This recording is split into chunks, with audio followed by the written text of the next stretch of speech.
Assalamualaikum warahmatullahi wabarakatuh. Bismillahirrahmanirrahim. Alhamdulillahi rabbil alamin.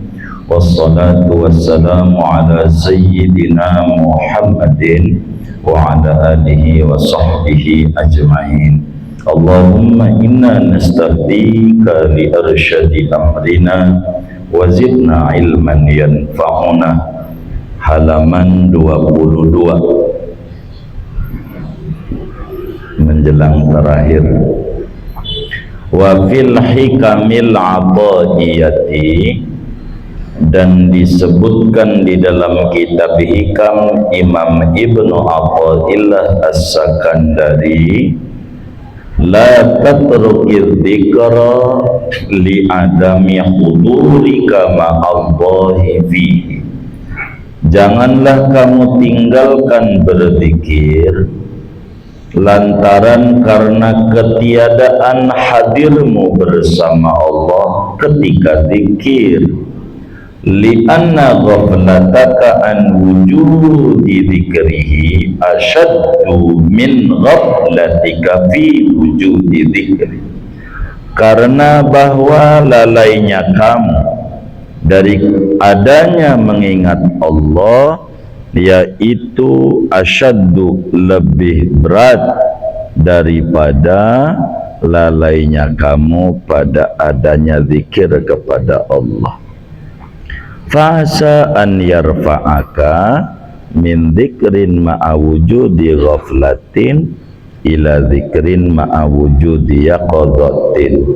Maka moga-moga meninggikan Allah akan engkau, mengangkat Allah akan engkau dari berzikir serta adanya kelalaian menuju kepada zikir serta adanya ingat. Wa min dzikrin ma'a wujudi yaqadhatin ila dzikrin ma'a wujudi hudurin, daripada zikir serta adanya ingat menuju zikir serta adanya konsentrasi hati. Wa ma dzalika 'ala Allahi bi aziz, tidaklah yang demikian itu sulit di mata Allah Subhanahu wa ta'ala. Wallahu a'lam. Segini dulu. Saudara-saudara sekalian yang mulia, malam hari ini kita akan menutup kajian tentang sifat wahdaniyat. Dari berputar-putar hampir setahunan pada lautan sifat wahdaniyat, malam hari ini kita insya Allah akan closing sifat wahdaniyat. Dimaklumi bersama bahwa wajib menurut akal Allah tuh bersifat wahdaniyat. Bahasa kitanya esa. Esa itu satu yang tidak berbilang, satu bukan 1/3, satu bukan penyatuan dari unsur yang banyak.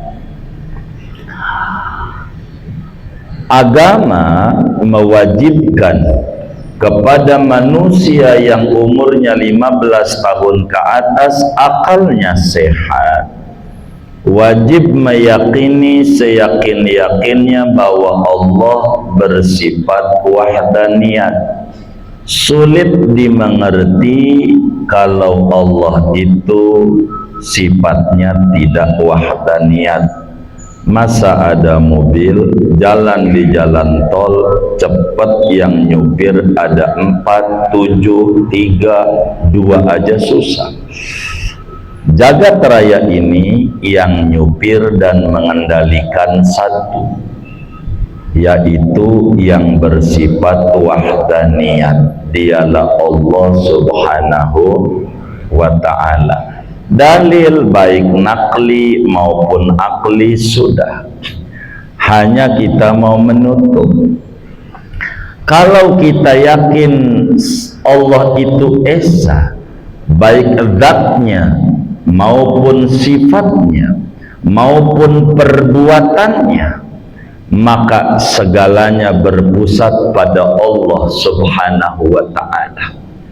Bagi yang yakin bahwa Tuhannya Esa, maka dia akan konsentrasi penuh hatinya dan lidahnya untuk selalu berzikir, menyebut-nyebut Tuhan yang Esa, berbicara zikir yang tertingginya, afdhalul dzikri la ilaha illallah. Untuk apa? Untuk memperkuat iman kita, untuk memperbaharui iman kita, untuk mengokohkan iman kita, sehingga ada goncangan dari luar, apa ujian finansial, apa ujian keluarga, apa ujian tetangga, apa ujian anak, bini dan seterusnya, tidak akan menggoyangkan hubungan kita dengan Allah yang bersifat wahdaniyah. Kemarin telah kita bedah pertemuan sebelumnya, minimal banyak 300 dan seterusnya. Malam hari ini kajian kita akan menutup itu dengan kalam sufi besar dari Mesir yang wafat tahun 709 Hijriah, kelahiran Alexandria, wafat di Kairo, makamnya di Fustat di Jabal Muqattam, Imam Ibnu Athaillah As-Sakandari.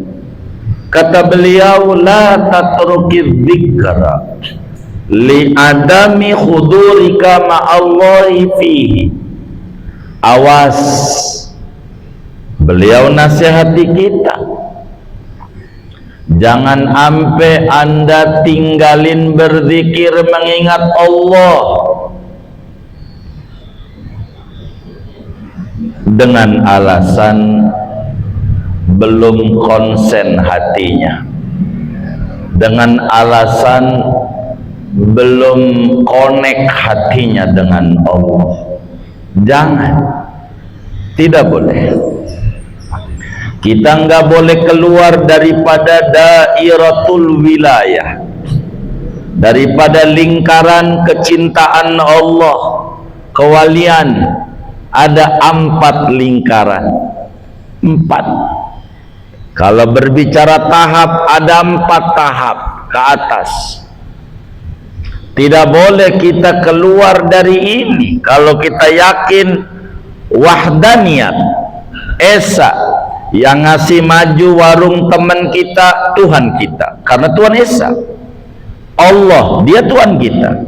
Yang ngasih pangkat teman kita Allah juga. Yang ngasih rezeki banyak Tuhan kita. Yang ngasih sehat sama teman kita padahal sakitnya lebih parah dari kita Tuhan kita, Allah juga. Karena Esa, nggak ada Tuhan lain, Allah. Yang membuat kita usahanya lagi menurun, Tuhan kita. Yang membuat kita dengkulnya mulai kotek-kotek, Tuhan kita, Allah. Bagaimana kita nggak boleh putus hubungan dengan Allah? Berzikir, dan zikir adalah ruknun qawiyun fit tariq al-musilati ila Allah Ta'ala. Zikir adalah rukun yang paling kuat, pondasi yang paling kokoh untuk bisa menuju sampai kepada Allah Subhanahu wa Ta'ala. Kudu zikir. Bagaimana kita kalau zikir, buat apa zikir? Baca la ilaha illallah. Lah kita belum connect hati kita. Belum buat apa baca Quran, kita enggak ngerti isinya, lagi hati lagi kemana-mana. Mana dagangan lagi payah lagi. Zikir juga hati tuh kemana tahu dah. Begitu. Mana obyekan belum ada yang gul lagi. Zikir ini. Begitu, jadi zikir juga nggak konsen, mendingan ora zikir. Awas, salah itu. Sebab itu akan keluar dari dairatul wilayah. Dairatul tauhid, jangan tinggalkan zikir meski hati belum konsen, belum connect, masih meleng. Waktu zikir masih ingat cicilan, kurang 3 hari lagi nih ya, begitu, biarin terus saja zikir, jangan tinggal. Buat apa baca sallallahu ala Muhammad orang tahu maksudnya? Jangan tinggal. Buat apa baca subhanallah bihamdi subhanallah enggak tahu maksudnya? Jangan. La tatrukidz dzikra. Anda awas, jangan tertipu oleh bisikan setan yang masuk dan ngipas-ngipas di dalam hati Anda. Lah ngapain lo zikir? Begitu, zikir juga enggak ada gunanya, hati kemana-mana. Buat apa sholat? Sholat juga hatinya ingat warung, ingat sendal, ingat ini. Jangan. Itu namanya bisikan setan. Karena setan pengen menjauhkan kita dari Tuhan yang bersifat wahdaniyah. Terus baca zikir. Ya ayyuhalladzina amanu dzkurullah dzikran katsira. Wahai orang yang beriman, berzikirlah kepada dengan zikir yang banyak, kapan dan dimanapun. Zikir saja, zikir saja. Wa idza qadaitumus sholata fadhkurullah. Bila Anda telah selesai sholat, berzikir, ingat Allah. Wa idza qadaitum manasikakum fadhkurullah. Bila Anda telah selesai dari rangkaian ritual haji Anda, zikir. Zikir. Tidak bisa, tidak boleh kita tinggalkan zikir dengan alasan hati kita belum connect, hati kita masih meleng, hati kita masih belum mengerti. Itu adalah bisikan setan. Kenapa? Kata Imam Ibnu Athaillah, li anna ghaflataka an wujudi dzikri asyaddu min ghaflatika fi wujudi dzikri. Karena ora zikir lebih parah daripada zikir dengan hati yang meleng. Bahasa Betawinya, mendingan zikir dengan hati meleng daripada kagak zikir sama sekali. Jangan. Sebab dengan kita berzikir, namanya zikir tingkat awam, yaitu zikrul lisan. Dengan mulut kita baca la ilaha illallah, la ilaha illallah. Paling tidak kita sudah bisa membatasi lidah kita daripada ngomongin orang, namimah, bohong, dan seterusnya. Karena mulut kita satu.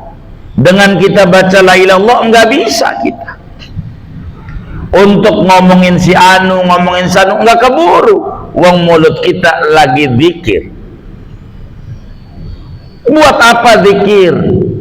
Buat apa baca Quran? Toh enggak tahu artinya, mendingan enggak usah.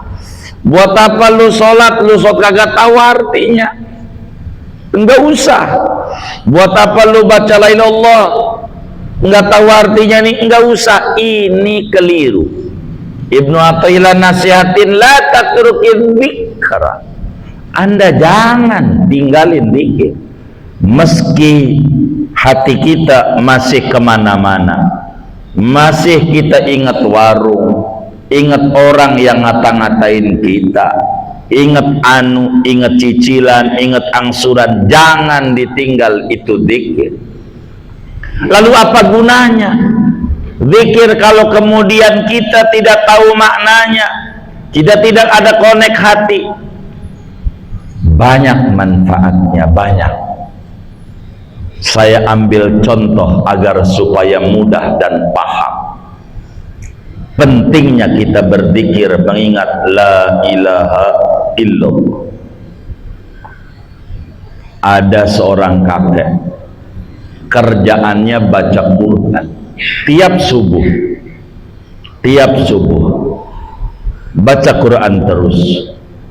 Sampailah dia waktu suruh baca Quran. Sampailah si cucunya tertarik karena kakeknya baca Quran mulu, cucu ngikut kakek. Karena kakeknya pagi-pagi demennya jogging, cucu aja minta skuter. Dia emang ngikutin kakek. Maka cucunya juga baca Quran. Setelah sekian lama baca Quran, si cucu protes. Buat apa kek baca Quran? Wong kita nggak tahu maksudnya. Mendingan nggak usah. Ada manfaatnya. Apaan?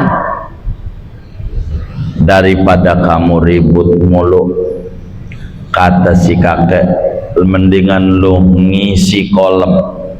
Orang dulu tuh wudunya pakai kolam gede di rumahnya, ditimba. Kalau ini rumahnya pinggir kali, tuh di belakang tuh ada bakul, ambil ini kek. Iya, bakulnya hitam banget, bekas sisa areng Idul Adha. Emang jauh kalau Idul Adha, alhamdulillah istiqomah, selalu ngorban mulu dengan beli areng dan tusukan. Kambing sih belum pernah, belinya areng mula tusukan. Ini bakulnya hitam. Kata si kakek, lu ambil air, isi tuh kolam dari kali. Rumahnya pinggir kali. Maka dia pergi nurut sama sang kakek, ambil tuh air dengan bakul. Dia bawa, belum nyampe kolamnya udah habis. Ini nggak ada gunanya kek pakai bakul, udah kerjain aja, jangan banyak protes. Ambil lagi, dia jalan lagi, habis lagi. Wong bakul, tahu bakul nggak? Habis lagi. Ampe dia ngos-ngosan, dia bilang, ini kagak ada gunanya. Ada, lu ambil aja, kali aja lu kurang cepet jalannya. Akhirnya dia ambil lagi berkali-kali. Akhirnya bakul itu dibuang di depan kakeknya yang lagi baca Quran. Ini kakek nyiksa doang, ngerjakan pekerjaan yang gak ada gunanya. Duduk, jangan ngomel mulu, duduk. Kata sang kakek, ada gunanya. Mana tuh kolamnya, nggak ada isinya. Kurang cepat kali, saya udah lari sekencang-kencangnya, tapi nggak dapat juga. Ada manfaatnya. Mana manfaatnya? Lu perhatiin. Tadinya nih bakul bagaimana? Hitam, sekarang lebih bersih. Tuh, ada manfaatnya. Jadi walaupun kamu baca Quran nggak tahu artinya, lu baca la ilallah artinya kemana-mana, ada manfaatnya dengan berzikir itu. Jangan pakai alasan nggak tahu artinya, dengan alasan nggak konsen. Nggak bener, itu bisikan setan. Jangan mundur dari batas paling dasar kewalian, dekat dengan Allah Subhanahu wa ta'ala. Baca Quran, baca la ilallah, baca sholawat.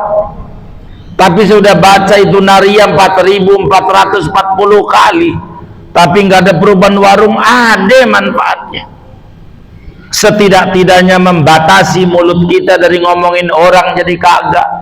Setidak-tidaknya kaki kita duduk dekat dengan Allah, itu manfaat dan membawa ketenangan. Ala bidzikrillah tatmainnul qulub.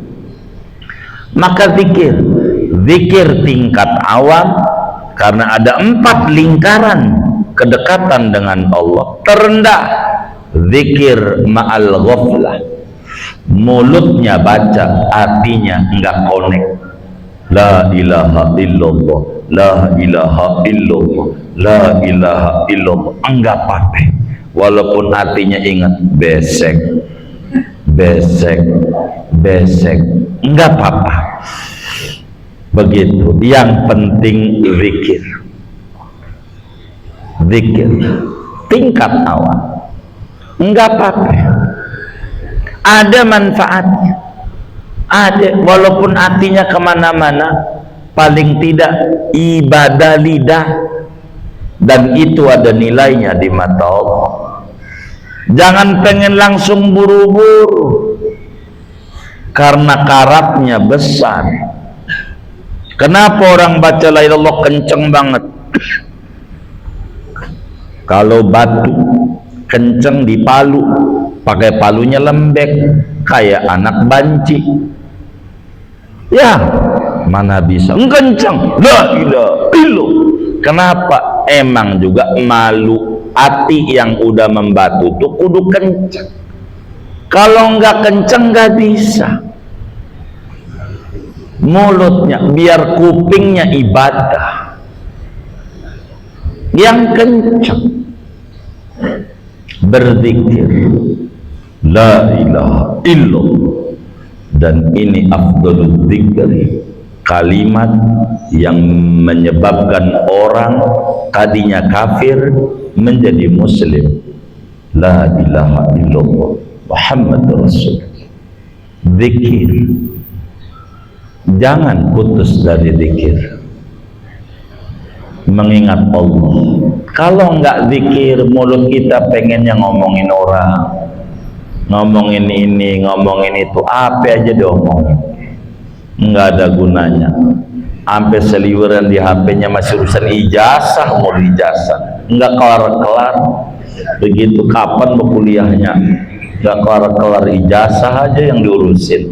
Udah urusan dekat sama Allah kita, bagiannya bagaimana biar kita dekat sama Allah.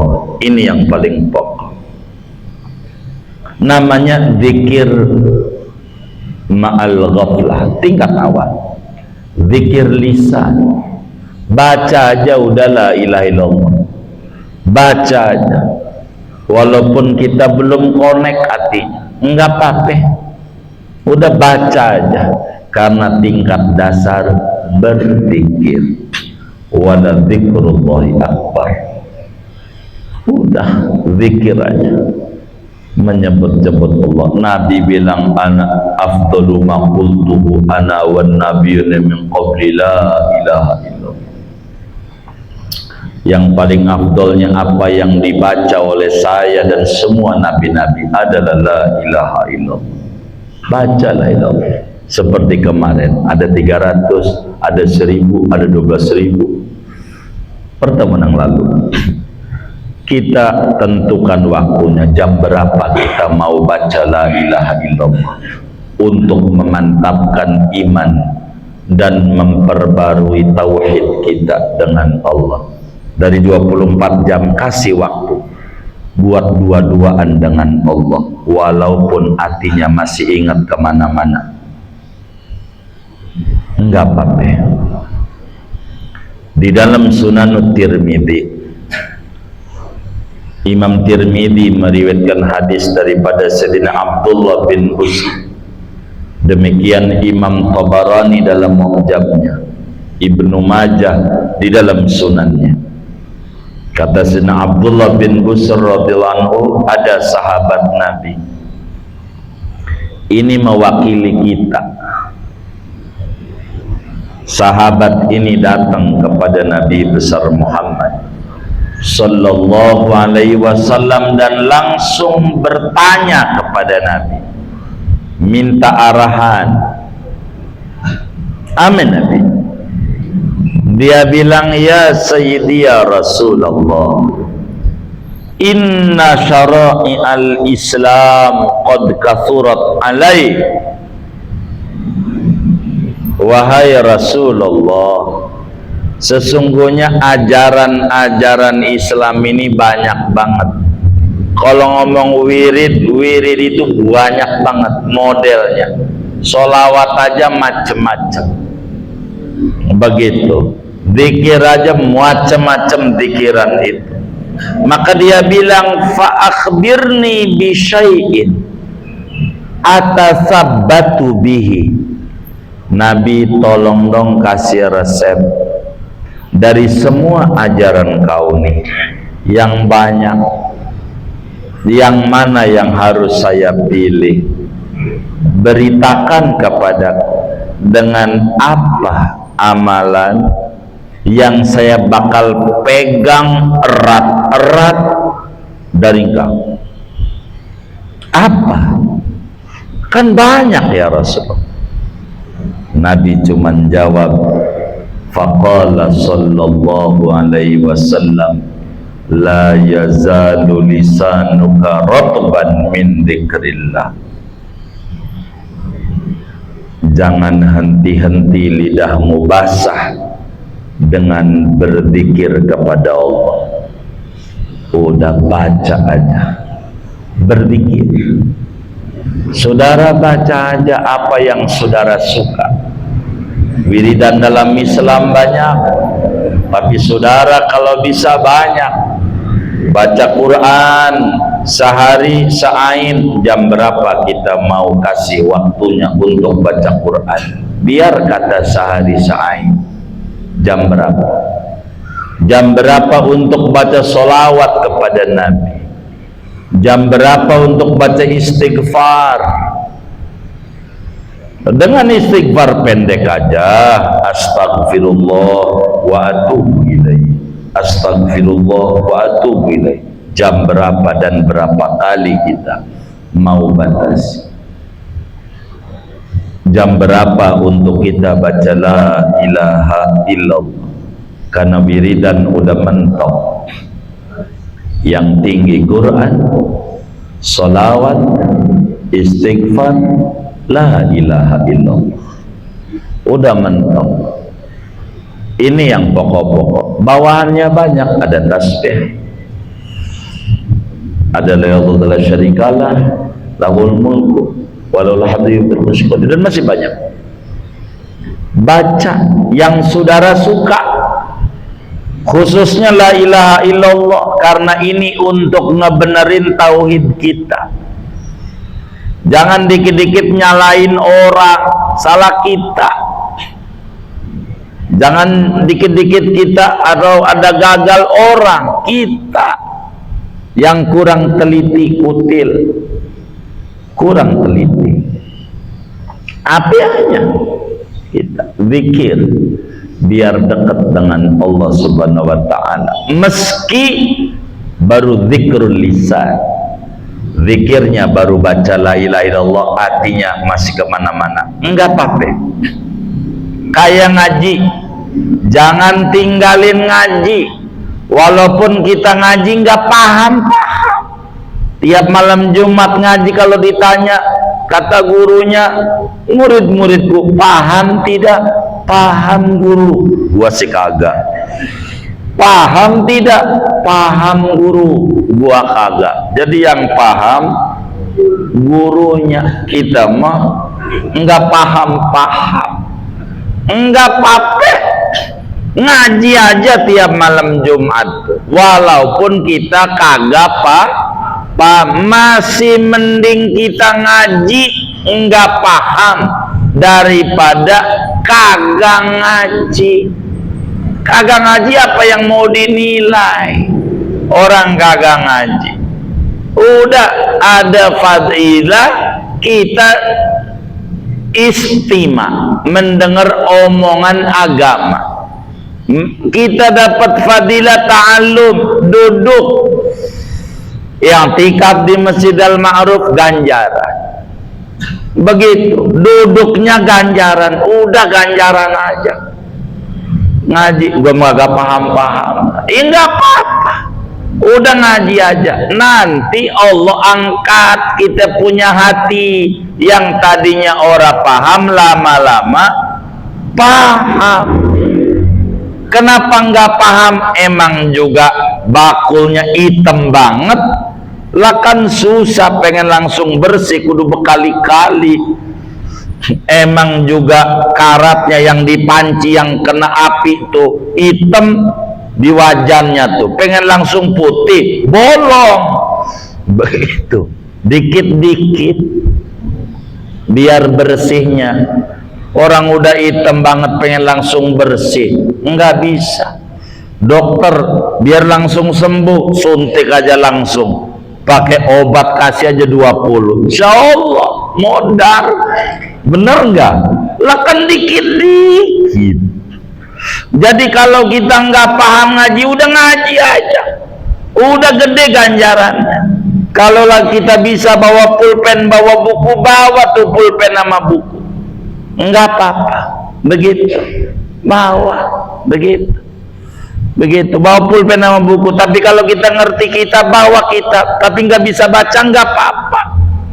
Arab gundul, pokoknya kalau orang tanya, baca, lu bawa-bawa mulu kalau ngaji kita, baca. Aduh maafin bang, nggak ada kacamata. Kalau pakai kacamata saya bisa. Temennya sampai pergi ke optik tuh di Melawai, dibeliin, nih kacamata, baca.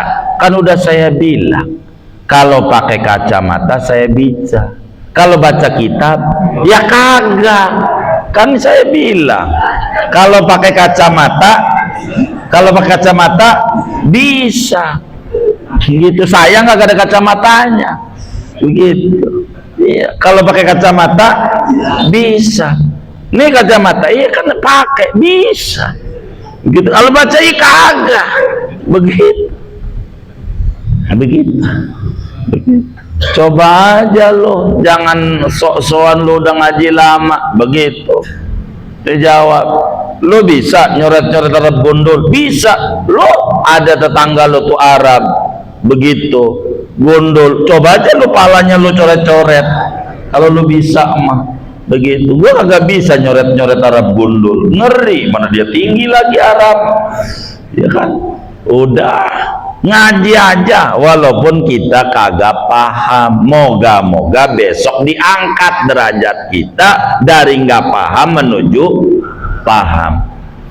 Wilayah lingkaran zikir sama Allah menuju kedekatan sama Allah ada 4. Tingkat paling dasar zikir lisan, hati kemana-mana, enggak apa-apa, enggak apa-apa. Sholat mau sholat masih mabok, masih bagus. Moga besok lusa berhenti dari maboknya, daripada mabok terus ora sholat. Udah jalanin. Orang yang ngerusak itu begitu. Buat apa lu ngaji, kelakuan masih kayak begitu, akhirnya berhenti. Lebih parah, kagak ada nasihat sama sekali. Udah ngaji aja, kelakuan kita belum bener, iya nggak apa-apa, ntar pelan-pelan Allah lempengin hati kita. Zikir dulu dengan baca la ilaha illallah. Begitu sedekah, buat apa lu sedekah belum ikhlas kayak begitu? Begitu pret sedekah kagak ikhlas, mau kagak ada ganjarannya. Akhirnya iya juga ya, mendingan berhenti. Lebih parah tuh yatim pada mati begitu. Sedekah dengan tidak ikhlas masih bagus dibanding orang sedekah ngaku ikhlas. Ikhlas dari mana? Sedekah juga kagak, bener nggak? Ada orang motong kambing itu ada, nggak apa-apa, pengen disebut nggak apa-apa, karena memang tahapan awalnya itu. Sedekah nggak ikhlas, nggak apa-apa, biarin. Kenapa? Moga-moga dengan terus bersedekah nggak ikhlas, Allah satu hari kasih fadl, kasih nafahat, kasih rahmat, kasih lutufnya, diangkat yang tadinya nggak ikhlas jadi ikhlas. Kan gampang ngerubahnya. Wong udah jalan, wong belum jalan gimana mau dibantu? Wong jalan aja kagak. Kalau jalan mau biarin. Sedekah seperak biar kata 1000 enggak apa-apa. Sedekah 1000 mau sampai kapan tuh masjid jadinya?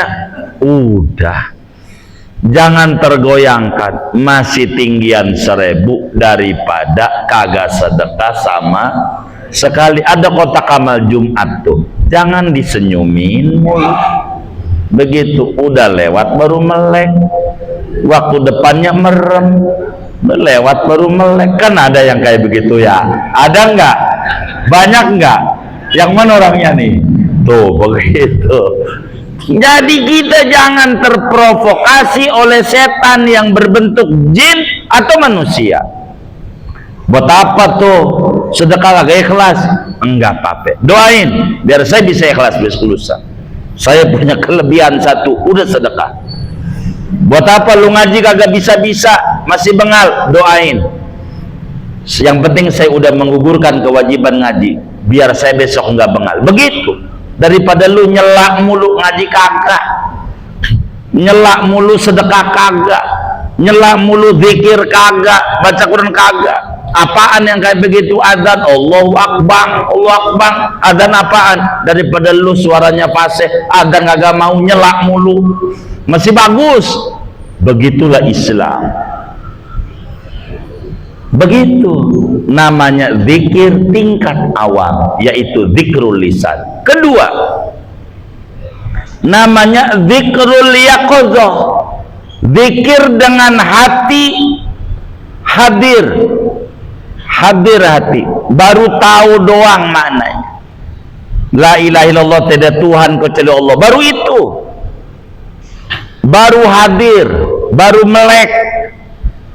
Kalau orang tidur ketemu segala macam, dirinya nggak ketemu. Beda sama orang melek, dirinya dia berasa ada. Ini baru melek. Tingkat 2, zikir dengan hati melek.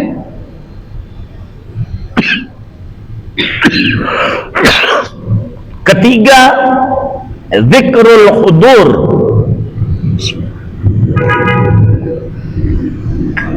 Zikir dengan hati melek dan konsentrasi. Paham dia pada waktu astagfirullah, aku mohon ampun nama Allah, dia sadar betapa Allah itu maha pengampun, Allah itu maha baik, Allah itu maha rahmat. Jangan-jangan dengan saya ini berbuat dosa, rezeki saya sereti gara-gara dosa. Paham, muncul di hatinya kesadaran. Dengan la ilaha illallah bakal muncul segalanya, tidak ada yang bisa memajukan usaha kecuali Allah. La ilaha illallah tidak bisa yang menghilangkan penyakit sama badan saya kecuali Allah. La ilaha illallah tidak ada yang bisa menghilangkan kebodohan sama saya kecuali Allah. La ilaha tidak ada yang bisa mendatangkan keikhlasan ketika saya sedekah kecuali Allah. Apa aja la ilaha illallah.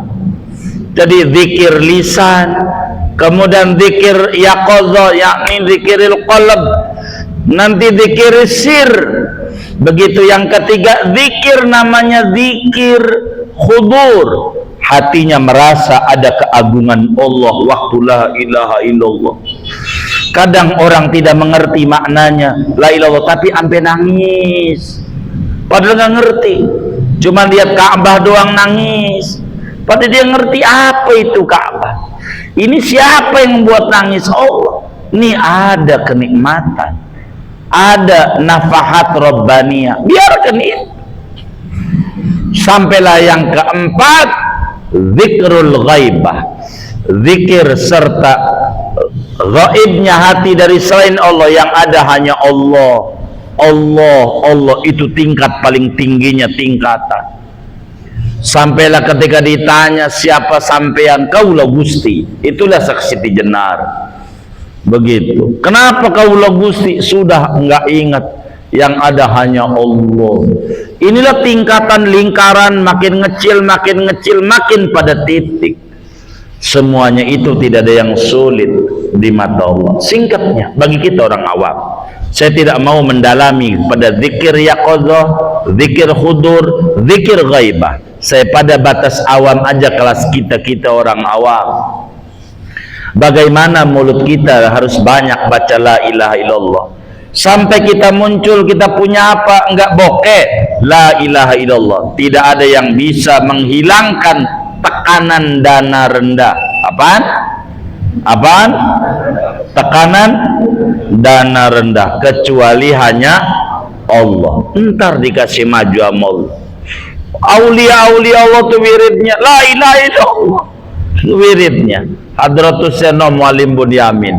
Kalau saudara datang, ya sekarang udah nggak ada, ngajinya baru nyampe mari mas, datang sama beliau mesti bakal dikasih oleh beliau, suruh baca la ilaha illallah 100.000 kali, tingkat terdasar. Kalau pengen dekat begitu 100.000 sampai disuruh puasa begitu, ada yang lulus ada yang lolos, itu begitu. Puasa suruh pada puasa, itu udah selesai dilihat lagi tuh, belum lulus nilai ilallahnya, ulangi, suruh ulangin. Deh. Itu begitu, karena beliau torekatnya Syadiliyah begitu. Itu begitu. Jadi baca la ilaha illallah, udah lisan kita aja baca la ilaha illallah. Udah qomat kami di jalanan sholawat la ilaha illallah, istighfar, udah itu aja lah. Baca, berkah, berkah, beneran berkah. Zikir aja. Saya banyak ngajarin kaum muslimin, habis sholat baca sallallahu Muhammad sallallahu alaihi wasallam. Udah baca aja, ntar bakal dapet rahasianya. Karena kelas kita kelas lain. Baca istighfar, baca la ilaha illallah paling minim 300 hari semalam, mau dibagi besok berarti 60. Jangan tinggal. Yang penting kita baca la ilaha illallah, baca sholawat, ya baca Quran lah barang sain. Begitu, supaya kita ini dapetin tumakninatul qulub, ketentraman jiwa. Kehidupan kita, ekonomi negeri sedang tidak baik-baik saja. Para pemimpin juga sedang pada ribut-ribut terus. Lah kita bagaimana? Biar kita nggak oleng dalam hidup, maka kita harus banyak berzikir, mengagungkan Allah, biar kita keseret pada keagomahan Allah, sehingga kita bakal terbuka tuh. Dunia itu kecil, dunia itu adalah mazra'atul akhirah, dunia itu alat untuk sampai ke akhirat. Supaya kita nggak bingung dalam mikir hidup.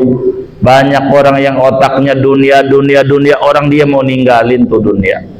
Biar kita ingat Allah dulu. Segalanya ada pada Allah, segalanya apik juga ada pada Allah. Yang majuin warung depan rumah kita Tuhan kita juga, minta sama dia la ilaha illallah.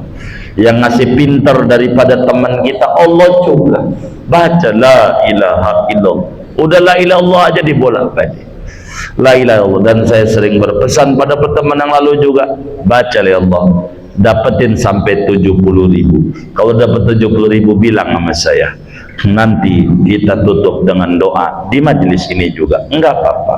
Untuk apa?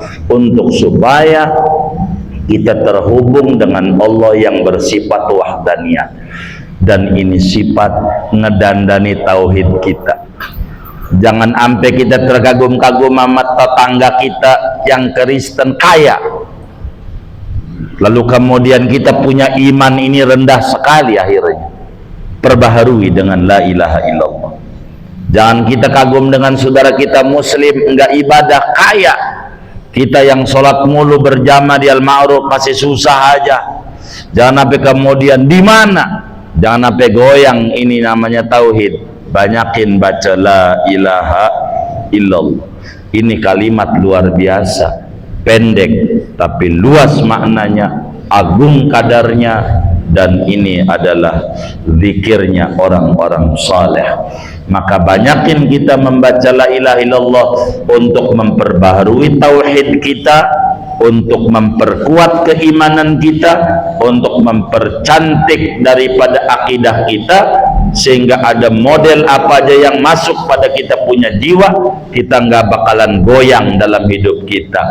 Mau ujian kayak apa aja, kalau la ilaha illallah udah mantap di hati, enak. dan di sana kita bakal mendapatkan kesenangan hidup atau kenikmatan hidup, karena kita yakin hidup ini benar-benar nikmat kalau la ilaha illallah sudah ada di hati kita. Seumpama bila ada orang ngomongin kita di belakang, bagi orang yang tukang baca la ilallah, dia bakal ucapkan alhamdulillah, berarti saya sudah di depan. Tandanya diomonginnya